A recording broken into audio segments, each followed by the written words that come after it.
Nah, apa aja sih yang harus kita punya itu ada 9 atau 10 ya ini. Halo, kembali lagi dengan Vima. Jangan lupa like, subscribe, dan tekan tombol loncengnya ya teman. Let's go!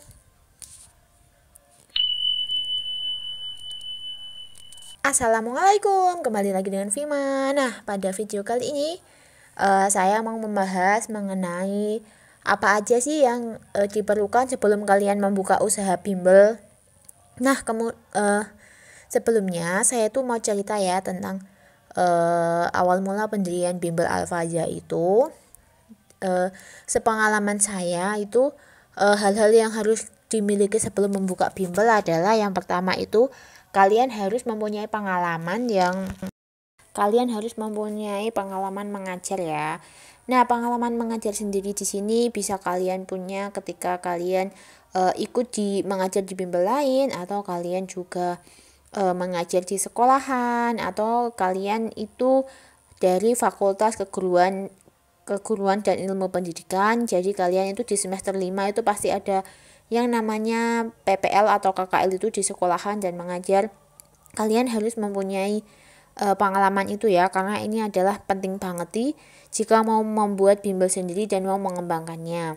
Nah, dulu saya juga awalnya ikut di bimbel lain dulu, tapi lama kelamaan itu kok banyak orang tua yang langsung menghubungi saya sehingga saya memutuskan untuk membuat bimbel juga.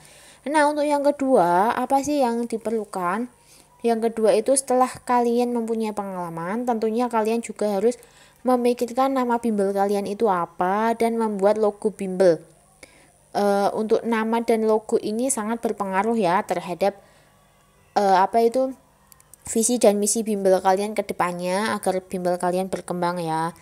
Untuk logonya itu kalian bisa pakai di Canva itu juga banyak, atau kalian juga jago desain, itu logonya itu mencerminkan tentang bimbel itu sendiri ya. Kalau sekaligus kalian buat slogannya. Kalau misalnya nih di Al-Faza Course ini itu Al-Faza itu diambil dari bahasa Arab ya. Artinya tumbuh dan berkembang. Jadi untuk slogannya itu kami tumbuh dan berkembang bersama kami gitu contohnya ya. Dan logo kami itu ada daunnya, itu gambar daun yang itu menandakan artinya berkembang. Oke, yang pertama tadi pengalaman, yang kedua membuat logo dan juga nama bimbel, yang ketiga itu kalian harus menyiapkan pamflet atau brosur ya untuk kalian sebar ke berbagai sekolahan. Kalian sebar di tiap di jalan-jalan atau di warung atau di tempat pasar misalnya, atau di minimarket. Nah, itu tergantung sasaran kalian ya, kalian mau dapat siswanya itu yang dari kalangan atas atau kalangan menengah atau dari kalangan bawah, itu bisa juga. Nah, selain kalian buat pamflet itu pastinya itu sekarang kan udah zamannya melek digital ya. Jadi kalian juga harus membuat promosi secara digital, misalnya melalui story WA, melalui Instagram, melalui Facebook. Apalagi kalau Facebook itu banyak sekali orang-orang yang menggunakan Facebook, melalui TikTok.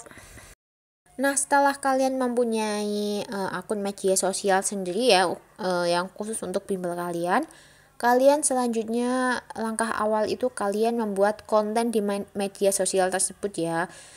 Fungsinya untuk menarik perhatian dari ibu-ibu yang modern, ibu-ibu zaman sekarang, mamah muda gitu yang sering pakai media sosial agar tertarik. Oh, si mbak ini ternyata kok buka bimbel, pengen anakku tak daftarin di bimbelnya gitu misalnya. Nah, selanjutnya setelah kalian membuat konten, untuk membuat konten ini, jadi ini langkah keempat ya. Oke, langkah keempat itu langkah kelima, kalian juga harus menyiapkan price list atau harga bimbel kalian tuh berapa. Misal untuk TK, untuk anak TK itu berapa ribu, untuk anak SD itu berapa, SMP berapa, SMA berapa, dan juga kalian menentukan bimbelnya kalian tuh bisa untuk semua jenjang sekolahan atau cuma khusus untuk bimbel membaca dan berhitung, seperti ada kan bimbel darurat itu yang khusus untuk anak usia dini dan SD kelas 1 2. Nah, itu tergantung kalian ya, kalian sanggupnya gimana gitu. Dan untuk selanjutnya itu apa ya? Setelah membuat press list, kalian harus menentukan durasi mengajarnya itu selama misal 60 menit atau 90 menit atau 2 jam. Tapi umumnya kalau untuk les privat itu 90 menit itu udah lama ya, apalagi buat anak seumuran TK sama SD itu malah kadang cuma 1 jam saja, karena anaknya kalau kelamaan nanti mudah bosan dan juga sulit memahami materinya. Dan untuk langkah yang ketujuh langkah yang ketujuh ini kalian harus mencari tentor. Kan kalian juga nggak mungkin ya kalau mau punya bimbel sendiri tapi nggak merekrut tentor.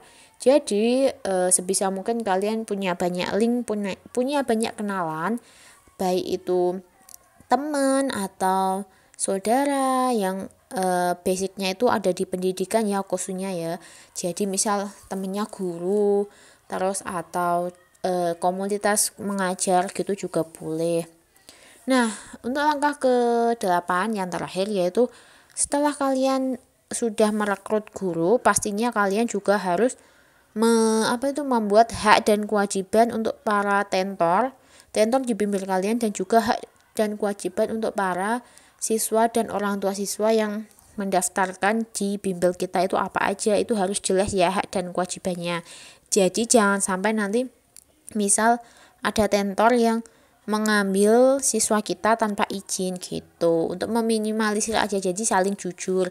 Jadi yang pertama itu kalian harus membuat seperti kontrak kerja ya. Kalau misal peraturannya gini dan hak tentornya mendapatkan fee.